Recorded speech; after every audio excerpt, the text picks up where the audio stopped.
wants to kill Ruto? Put differently, who would want Ruto dead and for what reason?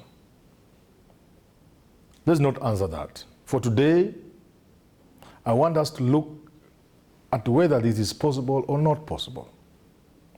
First, is it possible that somebody may want to kill Ruto? I think it's quite possible. We have a history of assassinations in this country. We remember Tom Mboya, J.M. Kariuki, Robert Ouko, Pinto, Kongo Karumba, and others. All these are unresolved assassinations. So it's quite possible that somebody might want to kill Ruto.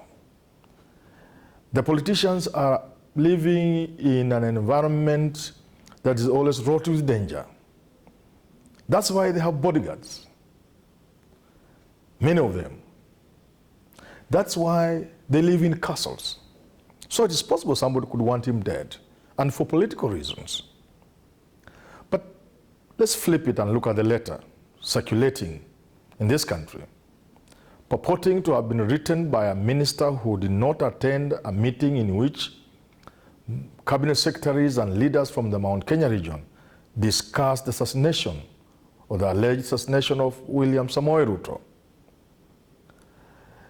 If it were true that somebody wanted to assassinate him, the questions that come to mind would be, would a collection of about 30 to 40 individuals meet somewhere to plan somebody's assassination? It's most unlikely. It's highly unlikely. But let's examine the different scenarios. Is it possible that this letter could have been faked and fabricated by the Ruto side? Yes, it is indeed possible. Possible so that they may win sympathy, to get the entire regional bloc behind him, to make sure the few madoadoas in his region fall in line, to get sympathy votes from other regions, to sell the narrative that indeed his boss and his people are not good allies, they will desert you at your hour of need. You can easily sell this narrative using this kind of fake letter. But is it also, it could have been faked by the handshake team? Yes, indeed, it's possible. It is possible, and for many reasons.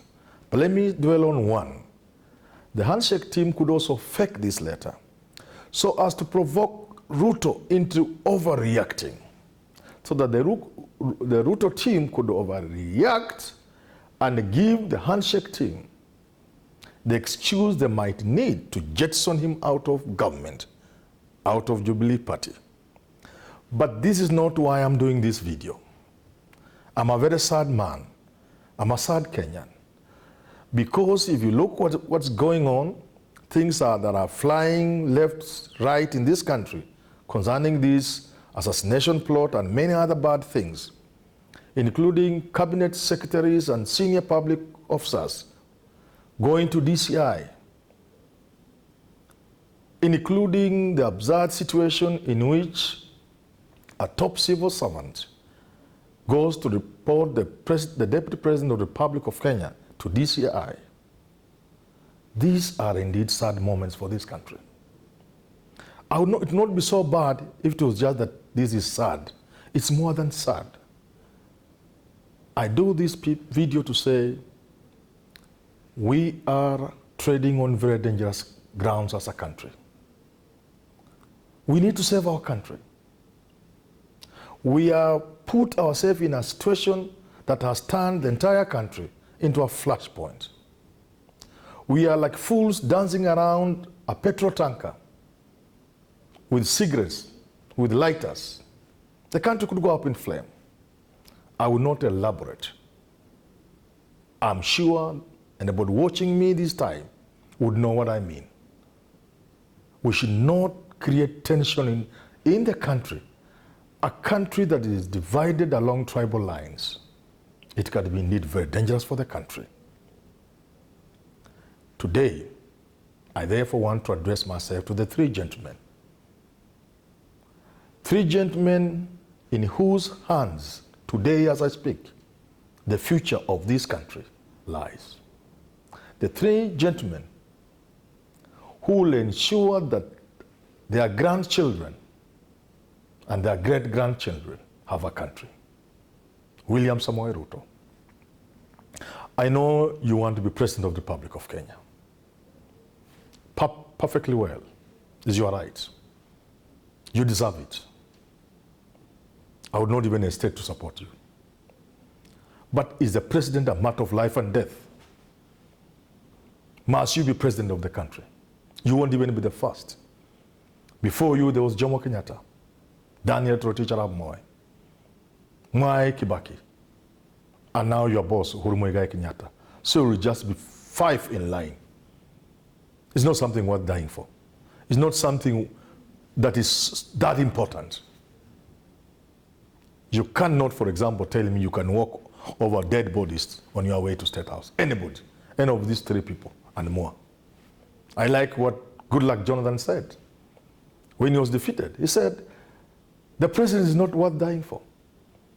It's not worth subjecting a whole country to suffering. So William Ruto, being president of a poor third world country like Kenya is not that important. This is a backward country collapsing under debt burden, under mismanagement, a country in which people are living under poverty, extremes of poverty, a country where over 80% of town dwellers like Nairobi live in slums, where people live side by side with filth, raw sewage, and people are making madondo. This is not a country worth dying for. We want to push this country to the next level. I agree with those who say we need to push this country to the next level, including through any means, so long as it's not unconstitutional. But it's not worth dying for. Uhuru Muigai Kenyatta, you have been gifted and given a privilege of your lifetime to lead this country,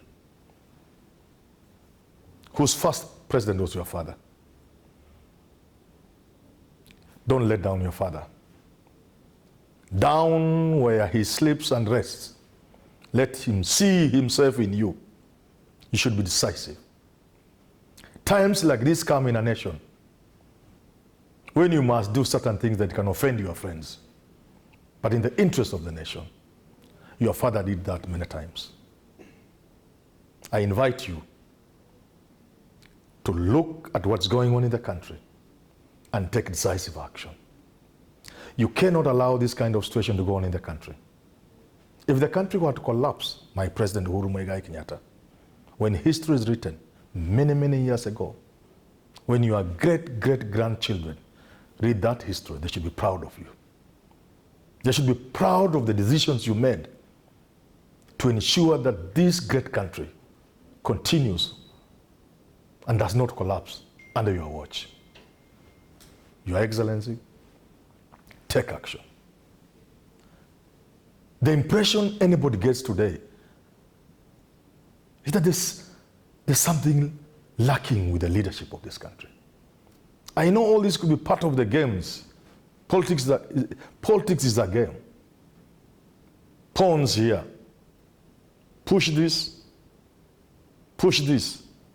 achieve that. That's possible. But I think we've gotten to a point where you can't do that anymore. Take firm action. Let people see there's somebody in State House. There's nothing worse for a country than people to feel the father is not available. The head of state is not there. You are there. Let people see you are acting. It might mean you offend some of your friends, close buddies, even relatives, but take some action. Let's end these shenanigans of your cabinet, of senior public servants, acting to leave the entire country perplexed. What's going on? Raila Odinga, you are a great man. Already, if the history of this country is written, you have space. Go an inch higher. Come out as a statesman.